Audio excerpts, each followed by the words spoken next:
May diploma ka, pero bakit hirap ka pa rin umasenso? Hindi kasi diploma ang problema. Kulang ka lang sa tamang skills. Based sa trends ng LinkedIn at World Economic Forum, ito ang 5 skills na mas mahalaga ngayon kaysa diploma.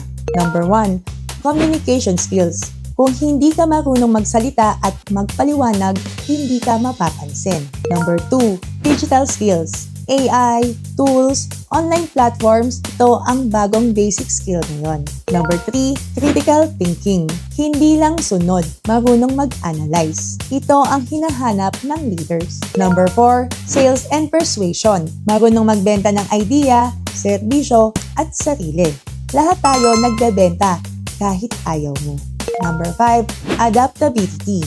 Mabilis mag-adjust, mabilis matuto. Kung hindi ka nagbabago, may iwanan ka. Kaya kahit anong ganda ng diploma mo, kung wala kang skills, mahihirapan ka talaga. Follow for more tips like this and comment part 2 kung gusto mong matutunan ang skills na to kahit wala kang pera. This is your nagmamahal, Lara Ventura.